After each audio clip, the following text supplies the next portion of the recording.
BBC news আন্তর্জাতিক সংবাদে আপনাকে স্বাগতম। শুরুতেই সংবাদ শিরোনাম, এরপর বিস্তারিত। ট্রাম্পকে নিয়ে তর্ক করায় মেয়েকে গুলি করে হত্যা। দক্ষিণ কোরিয়ার সাবেক স্বরাষ্ট্রমন্ত্রীর 7 বছরের কারাদণ্ড। হাসিনার পতনের পর বাংলাদেশের প্রথম নির্বাচন নিয়ে যা বলছে আন্তর্জাতিক গণমাধ্যম। রোজা শুরু কবে, জানাল পাকিস্তান। এতক্ষণ শুনছিলেন সংবাদ শিরোনাম, এখন বিস্তারিত। আপনি যদি মুসলিমদের পাশে থাকতে চান তাহলে ভিডিওতে লাইক করে চ্যানেলটি অবশ্যই সাবস্ক্রাইব করে দিবেন এবং কমেন্টে জানিয়ে দিবেন আপনার মূল্যবান মতামত। এখন বিস্তারিত।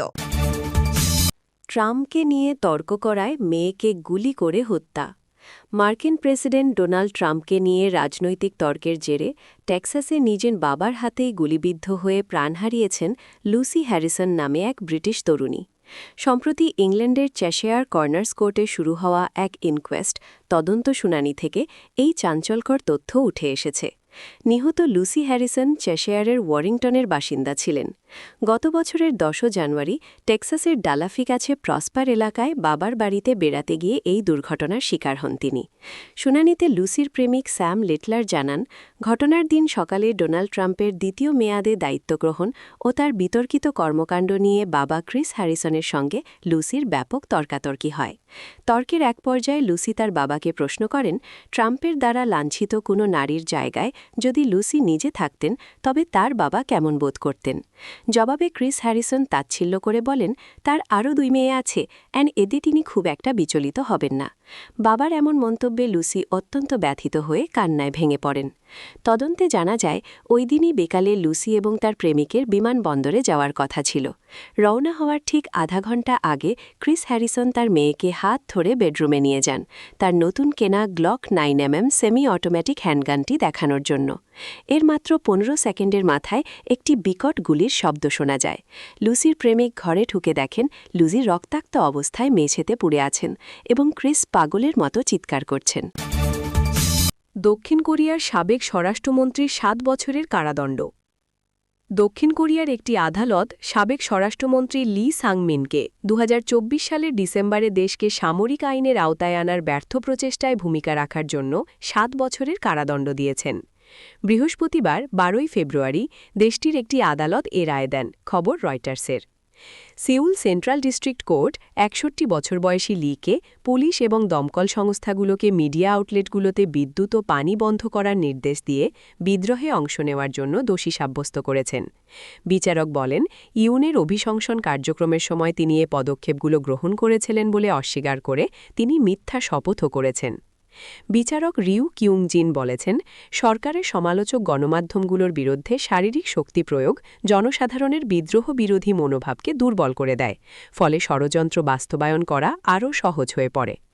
বিশেষ প্রসিকিউটররা গত মাসে লির বিরুদ্ধে 15 বছরের কারাদণ্ড দাবি করেন।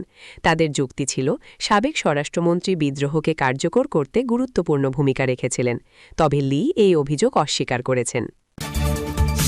হাসিনার পতনের পর বাংলাদেশের প্রথম নির্বাচন নিয়ে যা বলছে আন্তর্জাতিক গণমাধ্যম। 2024 সালে ছাত্র জনতার অভ্যুত্থানে শেখ হাসিনার নেতৃত্বাধীন আওয়ামী লীগ সরকারের পতনের প্রায় 1.5 বছর পর আজ বৃহস্পতিবার 12 ফেব্রুয়ারি বাংলাদেশে জাতীয় সংসদ নির্বাচন অনুষ্ঠিত হচ্ছে। সেই সঙ্গে রাষ্ট্র সংস্কারের কিছু মৌলিক প্রশ্নে গণভোটও হচ্ছে। বাংলাদেশের এই নির্বাচনের খবর গুরুত্ব দিয়ে প্রকাশ করছে বিভিন্ন আন্তর্জাতিক গণমাধ্যম। বাংলাদেশের নির্বাচন নিয়ে লাইভ নিউজ প্রকাশ করছে কাতার ভিত্তিক গণমাধ্যম আল জাজিরা। সংবাদ মাধ্যমটি বলছে, বাংলাদেশে প্রায় 12 কোটি 70 লাখ ভোটার ভোট দিতে যাচ্ছেন। ছাত্র আন্দোলনের মাধ্যমে 2024 সালের আগস্টে দীর্ঘদিনের নেতা শেখ হাসিনার পতনের পর দেশে গণতন্ত্রে ফেরার এটি একটি বড় পরীক্ষা হিসেবে দেখা হচ্ছে। এই নির্বাচনে সরাসরি লড়াই হচ্ছে বাংলাদেশ জাতীয়তাবাদী দল বিএনপি ও জামায়াতে ইসলামী নেতৃত্বাধীন 11 দলীয় জোটের মধ্যে। এই জোটে রয়েছে ন্যাশনাল সিটিজেন পার্টি এনসিপি, যা শেখ হাসিনাকে ক্ষমতাচ্যুত করার আন্দোলনে গুরুত্বপূর্ণ ভূমিকা রাখা তরুণ কর্মীদের দ্বারা গঠিত।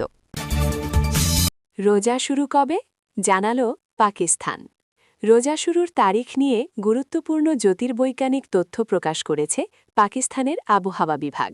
পাকিস্তান মিটিওরোলজিক্যাল ডিপার্টমেন্ট পিএমডি জানিয়েছে, এবার রমজান মাসের নতুন চাঁদের জন্ম হবে 17 ফেব্রুয়ারি মঙ্গলবার।